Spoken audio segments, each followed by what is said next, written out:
xì một cọp rồi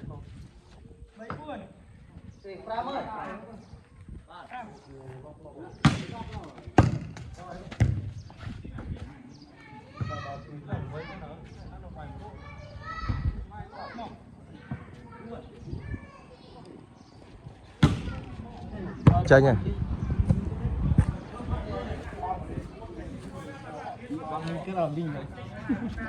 cái mùi mùi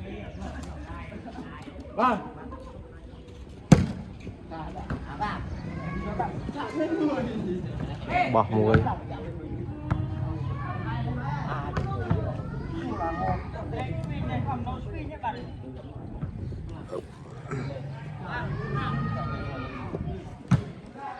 อย่างหมูหมูรถไฟเมือดสลองrồi chăm chăm chuyện phải ăn trơ này rồi đã giao viên là đúng không rồi à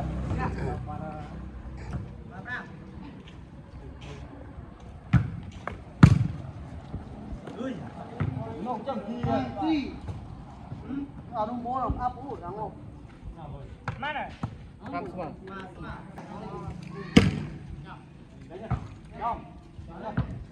bà chânในทางไกล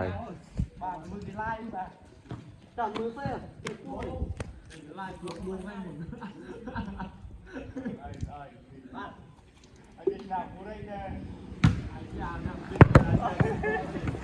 บอกป่าเจ็บเลยครับไปได้เราไปตามจางอะไรปลาทูกันปนังสุดลิง เดี๋ยวเป็นออกตู้ปลุก bắt kẹp ập và chuối bay mùi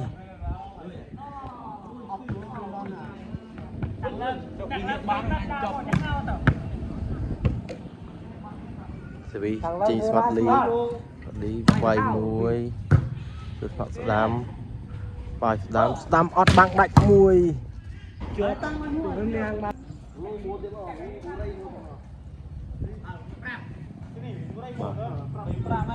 tụi pram và mùi trâu thằng nọ và xe với ót băng đạch mùi vậy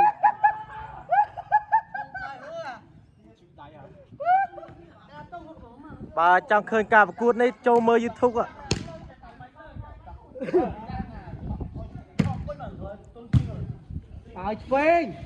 Chuyên vay mùi trên những hàng ràng mặt lên vay o thế mà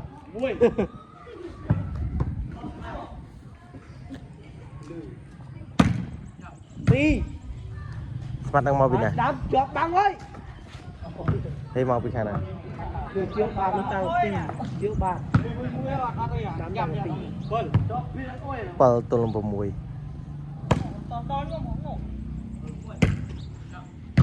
tụi nó bà ơi slam vay mùi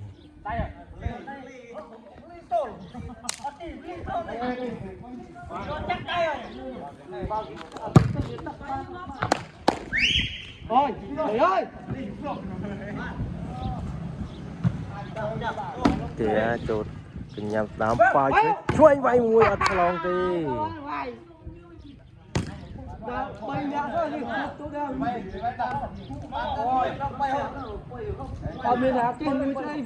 bà tụ bal tụi mùi còn một muối ấy còn muối ti ra đây muối ti leo ti ra chặt đi vì trình từ soạn lý tại tiệt rồi cho nhắm đám vài đám lốt bỏ mùi xì bật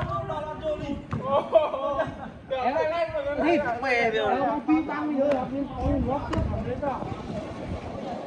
nó chắc cái bạn có mũ anh đủ chả muối là trong trình hàng rồi bắt băng với nhủ băng chứ nó băng ngay làm thuộc sai trong xì bát hai đặt đây và vậy tôi làm một tụ đồ linh bát hai bà ini control làm điểm rác đi smart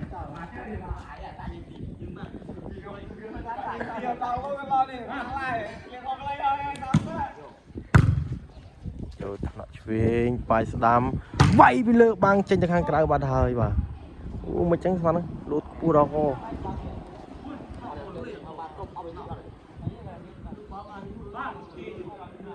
thì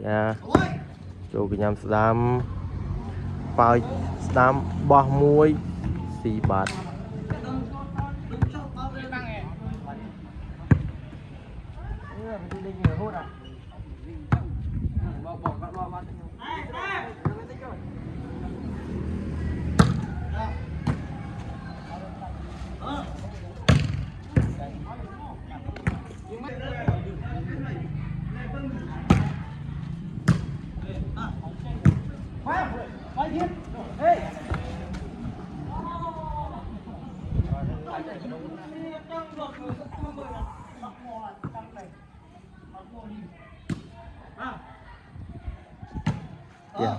muối cho thật chuyên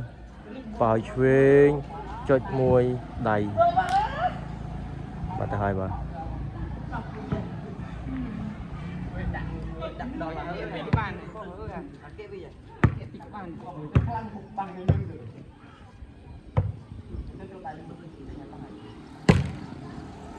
cho thật lắm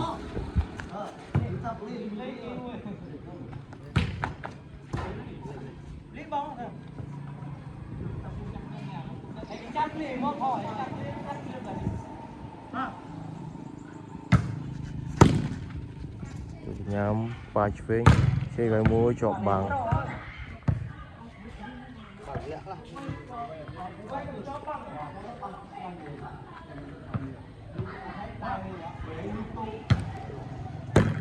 xì cho biết một tiết bắt rồi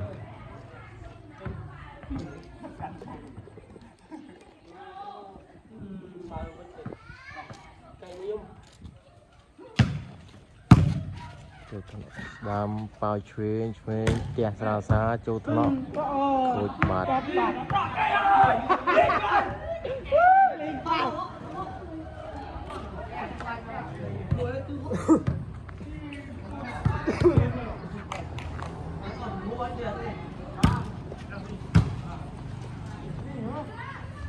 bài đam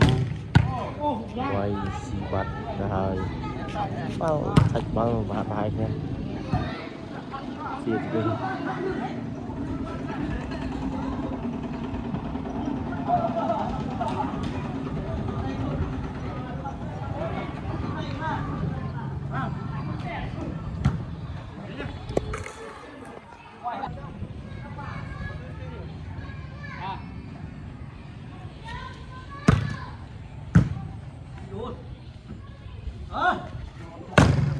băng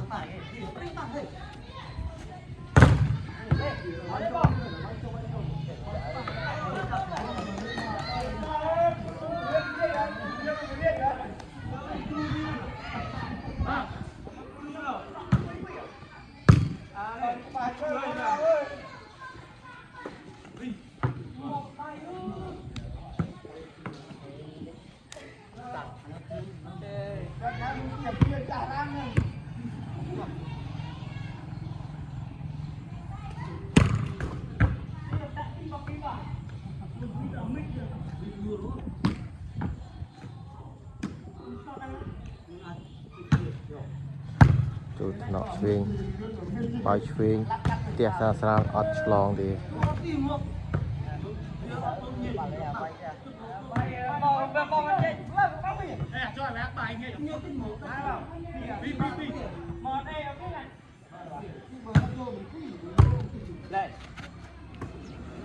bao xuyên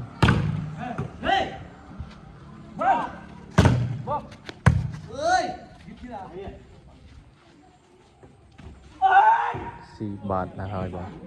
con bây giờ xin băng đây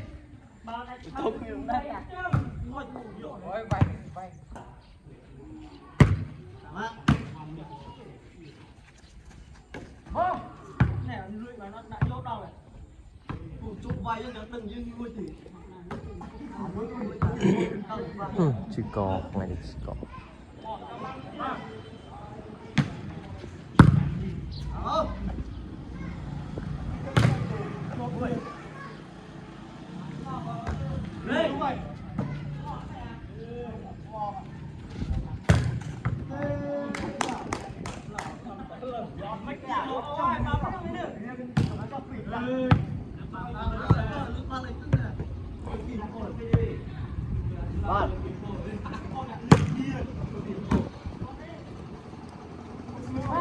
តាមបោះមួយស៊ី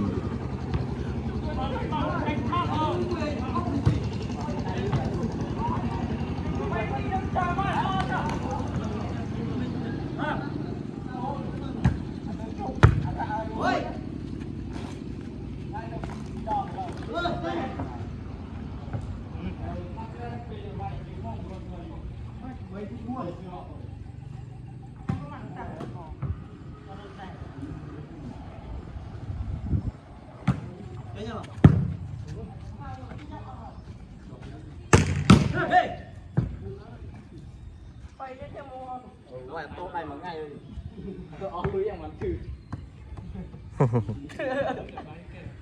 chơi dài không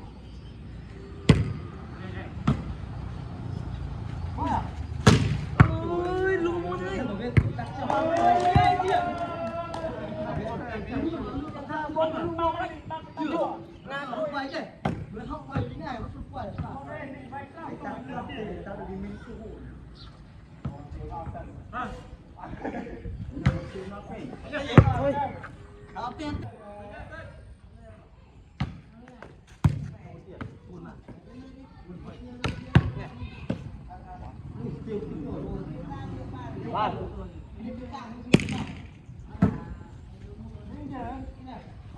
Bà Sam bay mua trên cái khăn bà đài bà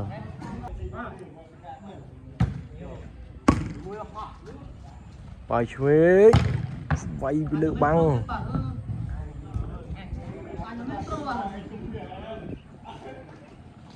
con trâu chả này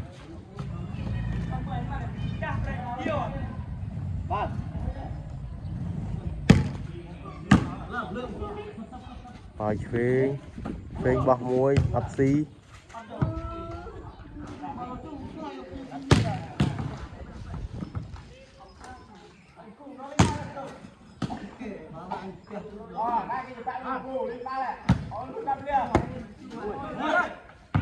sạch